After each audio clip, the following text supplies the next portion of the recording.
32편은 용서받은 기쁨이라는 제목이 되어 있습니다. 이 시를 통해서 용서받을 수 있는 참회의 이 방법을 우리가 배워볼 수 있습니다. 여러분들 가운데 용서해 본 경험이 있으십니까? 또 용서 받아본 경험이 있으십니까? 다윗은 참회의 시를 2편을 썼는데 51편과 오늘 읽은 32편입니다. 51편은 다윗이 간음과 살인죄를 이렇게 범하고 참회하면서 쓴 시라면 이 32편은 용서받은 후에 평안을 받고 쓴 시라고 할 수 있습니다. 그래서 어거스틴이 가장 좋아했던 시이기도 합니다. 젊은 시절 타락하고 또 잘못된 길을 가고 뉘우치고 나중에 이제 참회록이라는 그런 이 글을 쓰죠. 아마 이 시편이 이런 참회록을 쓰는데 일조이지 않았을까. 그래서 일평생 주님을 위해서 살게 되죠. 자, 죄짓고 방황하고 그래서 이제 방법이 없어서 주님 앞에 돌아와서 용서를 받은 그 경험은 너무나 우리의 삶에 귀중한 자산이 되고 보배가 될 것입니다. 마치 진흙 속에서 피어난 연꽃처럼 우리의 삶이 주님 앞에 이렇게 용서를 받고 해결받는다면 너무나 귀한 일 아니겠습니까? 죄를 숨기면 평안함이 없죠. 하나님은 그 죄를 어떻게든 이렇게 지적하시고 그리고 돌이켜서 주님 앞에 오기를 원합니다. 그릇 안이 깨끗해야 음식을 담을 수 있는 것처럼 우리의 삶 역시 정결하고 깨끗하고 순수해야 하나님의 사명을 받들어서 더 귀한 일, 복된 일, 사명을 감당할 수 있습니다. 그러기에 하나님은 우리를 씻어주시고 또 새롭게 해주시죠. 자, 다윗은 한 1년 정도 이렇게 죄를 덮고 또 그냥 가리우고 살았던 것 같습니다. 그런데 나단 선지자를 통해서 다윗의 죄를 지적받게 되지요. 그리고 그 책망을 듣고 보통 군주나 악한 왕 같으면 무시하고 그러지만 다윗 왕은 참으로 훌륭했지 않습니까?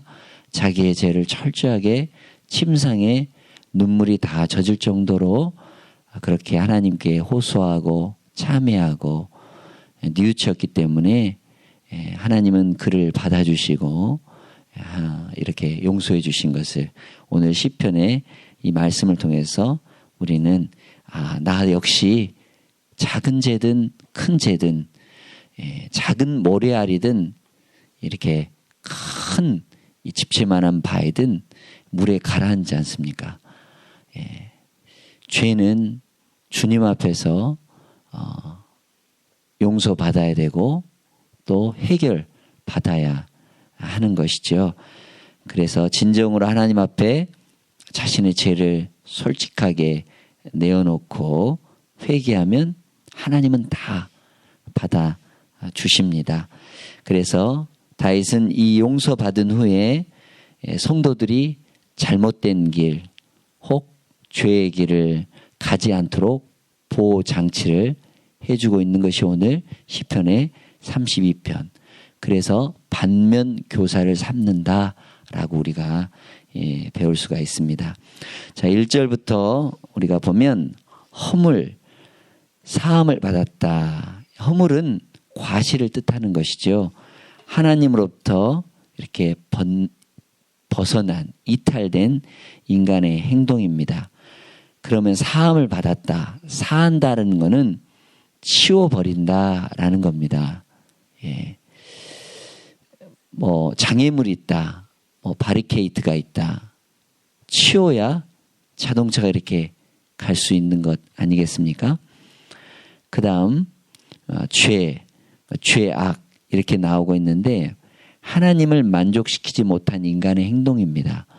흔히 하마르티아, 관역에서 벗어난, 하나님의 목적에서 벗어난 그러한 행동을 말하죠. 자, 그 죄가 가려졌다. 예. 가리움이라는 것은 덮는 것을 이야기하죠. 어렸을 때 이제 일하시고 돌아오시는 아버님을 위해서 어머니가 밥상에다가 뭘 덮죠? 예, 밥상보를 덮죠. 뭐 파리라든지 다른 해충이 들어가지 않도록. 예, 그렇습니다. 주님이 이렇게 덮어주셔야 우리가 안전하게 거하고 그것이 보이지 않는 것 아니겠어요? 그렇게 사함을 받고 가려진 자가 어떻다고요? 복이 있다. 예. 자, 마음에 간사함이 없고 여호와께 정죄를 당하지 아니한 자는 또 복이 있다. 정죄라는 것은 악하고 삐뚤어지고 범죄하는 것을 말하는데, 그러면 정죄를 당하지 않는다. 그 말은 책임을 묻지 않는다. 면제한다라는 뜻입니다. 네. 죄를 가려졌고 허물이 사해졌고 이 정죄당하지 않는다. 간사함이 정죄당하지 않는다. 용서의 삼중적 표현을 이야기하는 거죠. 여러분들 사면이라는 제도가 있습니다. 특별히 또 대통령의 권한으로 특별 사면이라는 것이 있지요. 예. 감옥에서 어느 정도 형기를 마쳐야 나올 수 있고 출소할 수 있는데 대통령이 특별하게 사면을 하면 그 사람은 어떻습니까? 예, 아주 큰 은혜를 입는 거 아니겠어요?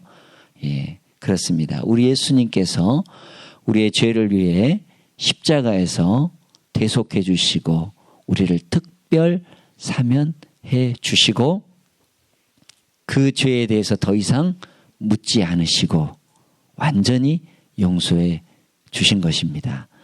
사람에게는 앙금이라는 것이 있고 또 이렇게 인간에게는 뭐 쓴뿌리가 있기 때문에 아무리 용서를 한다고 해도 완벽한 용서겠어요?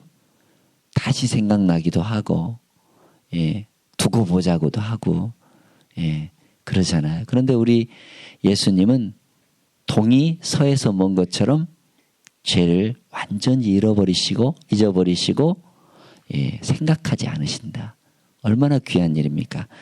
우리 주님이 이러한 은혜에 죄값을 면제해 주셨기 때문에 우리가 이렇게 주의 은혜 가운데 하루하루 살아갑니다.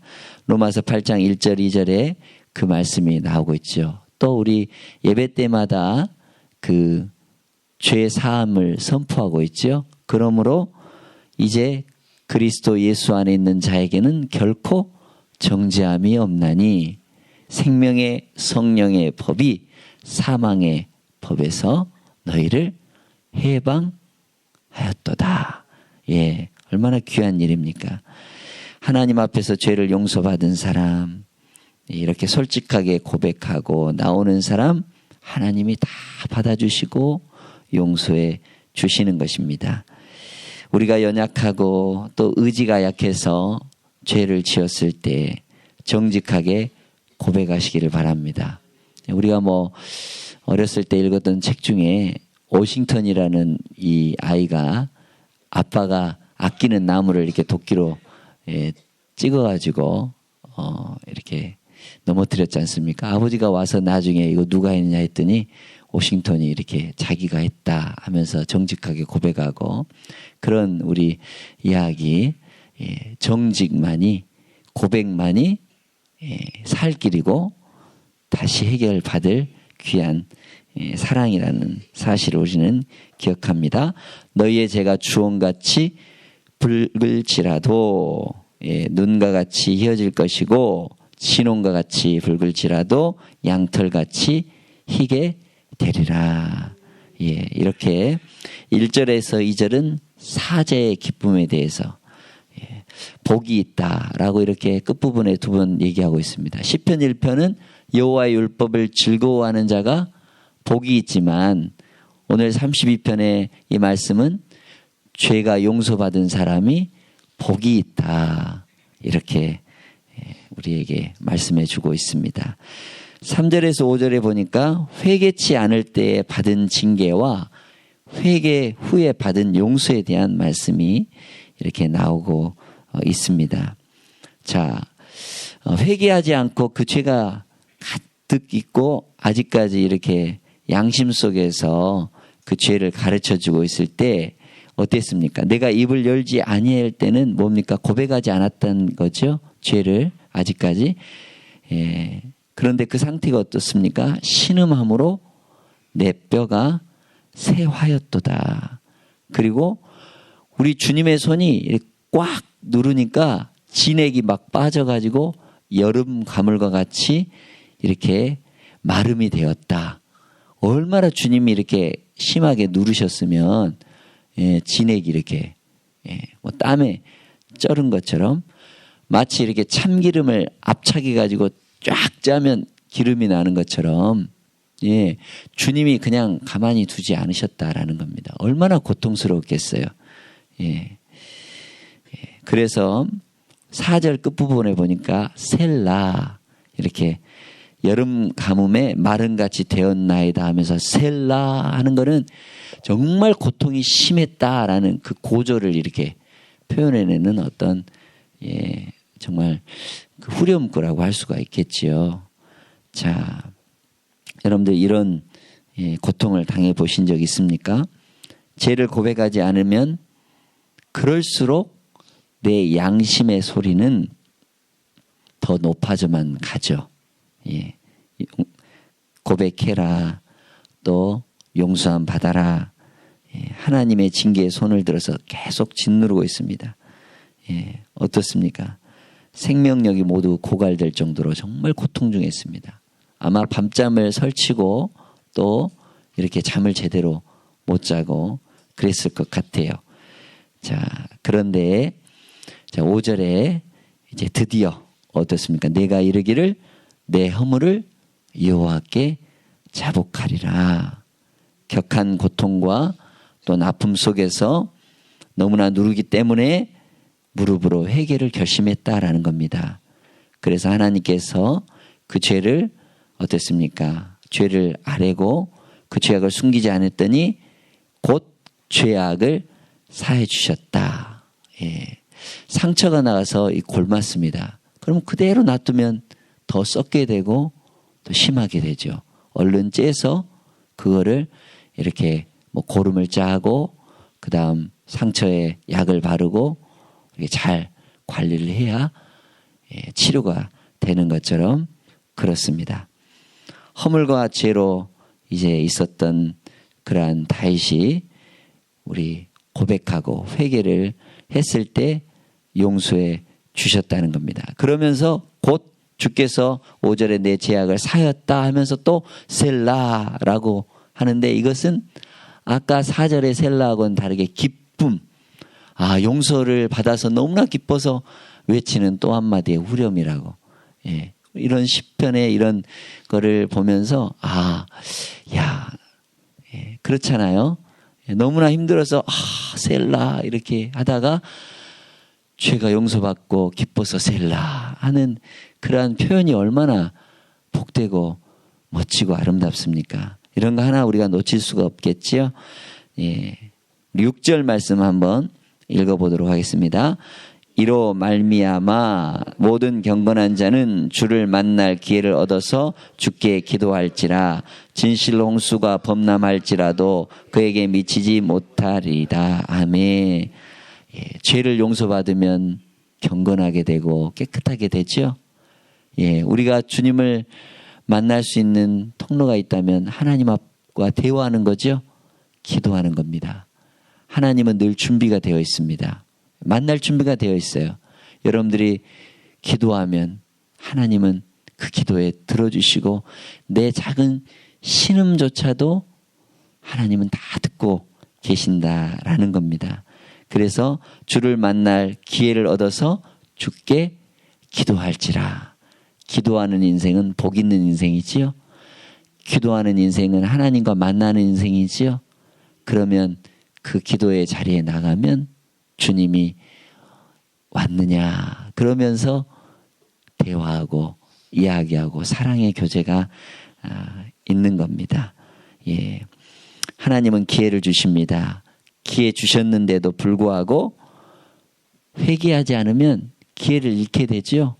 가룟 유다가 그랬습니다. 예수님은 수많은 기회를 주었죠. 그러나 기회를 놓치고 결국은 후회해도 소용이 없는 것이죠. 하나님은 경건한 자를 지켜주시는데 홍수가 범람할지라도 그에게 미치지 못한다. 노아의 홍수 잘 알고 있죠. 살 수 있는 기회, 배 탈 수 있는 기회 수없이 많았습니다. 그러나 무시하고 관심이 없고 또한 농담으로 여기고 주의하지 않고 결국은 심판받게 되죠. 주님은 그러한 정말 위기 상황에도 어려운 상황에도 주님이 피난처가 되어주셔서 안아주시고 보호해주시고 끝까지 인도해주시는 거예요. 세상에 수많은 어려움들이 올지라도 나는 주님 안에 있기 때문에 안전합니다. 평안합니다. 이런 고백 너무나 귀한 것이죠. 자, 7절에 주님이 나의 은친처다. 그러죠. 환난에서 나를 보호해 주시고 구원의 노래로 나를 두르시로다. 이 셀라 역시 확신에 찬 이 표현이겠죠. 아주 극한 고통 속에서 셀라, 너무나 기뻐서 구원받아서 셀라, 그리고 이제는 확신이 드는 그 주님이 나와 함께 하신다 확신이 드니까 너무나 기뻐서 또한 이렇게 외치고 있는 것을 볼 수가 있습니다. 다윗은 죄에 대한 모든 처벌을 하나님께 맡겼죠. 그러나 하나님은 처벌하지 않으시고 용서해 주시고 위험에서 건져주시고 보호해 주시고 동행해 주시고 진리로 인도해 주시는 하나님이십니다. 자, 그런데 이렇게 용서받고 치유함 받았는데 아직까지 이러한 걸 깨닫지 못하는 사람들을 뭘로 표현했느냐. 9절에 너희는 무지한 말이나 노새같이 되지 말지어다. 노새와 말은 고집이 세지요. 그리고 사납죠. 자기 멋대로죠. 자, 그렇기 때문에 말과 노새는 재갈하고 굴레로 이렇게 단속을 해야 주인의 말을 잘 듣습니다. 강제적인 방법을 써야 길들일 수가 있는 것이죠. 기회가 있을 때 죄를 자백하고 숨기지 않는 사람은 하나님의 용서를 받을 수 있죠. 그러나 어떻습니까? 제멋대로 하고 아직까지 이렇게 우리 전라도 말로 뻗이다. 뻗이다는 뭡니까? 뭐 자기 마음대로 하고 아직까지 이렇게 살아가지고 유들유들 온순한 게 아니라 거치는 거죠. 주님 앞에 우리의 마음이 온유하고 또 부드러워야 하겠죠. 그러면 하나님은 용서하고 회복시켜 주시는 거죠. 각기 제 길로 가는 이 습관을 이사야 선지자는 양으로 표현하고 있는데 목자의 음성을 들어야 된다라고 하고 있습니다. 그 목자의 음성을 들으면 쉴만한 물가로 푸른 초장으로 인도해 주시죠. 좋은 것으로. 끝까지 이렇게 회개하지 않고 이렇게 되면 주님이 코너로 몰아가시죠. 곤투 시합에 코너에 몰린 선수는 어떻습니까? 상대방에게 진창 맞죠. 결국은 거기서 맞아서 어떻게 됩니까? 쓰러지고 KO 될 수밖에 없는 것이죠. 빨리 빠져 나와야 하는 것이죠. 탕자도 그랬죠. 허랑방탕하게 생활하고 하나님이 기근을 보내가지고 사람이 먹지 못할 그런 쥐염열매 먹으면서 어때요? 탄식하고 그때 회개할 때 주의 영이 임하여서 주님께 돌아가야 돼, 아버지께 돌아가야 될 마음이 생기는 거 아니겠어요? 그런데 우리가 그때까지 가야 되겠습니까? 아니죠. 돌이켜오면 그때 그 극한 상황까지 갈 게 아니라 돌이켜오면 주님이 다 받아주시고 용서해 주시는 것입니다. 우리 10절 11절 말씀 우리 읽도록 하겠습니다. 악인에게는 많은 슬픔이 있으나 여호와를 신뢰하는 자에게는 인자하심이 두루리로다. 너희 의인들아 여호와를 기뻐하며 즐거워할지어다. 마음이 정직한 너희들아 다 즐거이 외칠지어다. 아멘. 예, 이 시편의 마지막 이 두 구절은 어떻게 보면 32편의 머리끌 노릇을 한다고 볼 수 있습니다. 의인과 악인, 신자와 불신자, 익숙하고도 양보 없는 이 성경의 대조를 보이고 있죠. 여기 언급된 이 두 부류의 차이는 어떻습니까? 악인에게는 슬픔만 있다. 그러나 의인은 기뻐하고 즐거워한다. 예. 이 즐거워하고 기뻐하는 근거가 되는 것은 하나님께서 두루시기 때문에, 하나님께서 보호해 주시기 때문에 그렇다라는 것입니다. 하나님을 신뢰하고 자기 죄를 진심으로 회개하는 사람은 하나님의 은혜와 은총을 베풀어 주셔서 기쁨과 즐거움, 희락이 있게 되는 것입니다. 저는 오늘 이 말씀을 보면서 이 찬송가가 생각나더라고요. 내 죄 사함 받고서 예수를 안디 나의 모든 것 다 변했네. 그렇죠. 예. 예수님 앞에 죄 사함 받고 용서함 받으면 이렇게 새로운 사람이 된다. 정말 이 찬송이 여러분들 가운데 또 여러분들의 심령 가운데 울려 퍼지고 용서함 받은 사람은 어쩌든 간에 당당하고, 예, 당차고, 예, 주님이 보호해 주시고 함께 해 주심으로 능히 이기게 될 줄로 믿습니다. 나와 내 집은 여호와만 선택하겠다는 신실하시고 인자하신, 용서하시고 한없이 긍휼이 많으신 우리 좋으신 하나님 편에 서는 그러한 은혜가 여러분들 가운데 있기를 바랍니다. 기도합니다.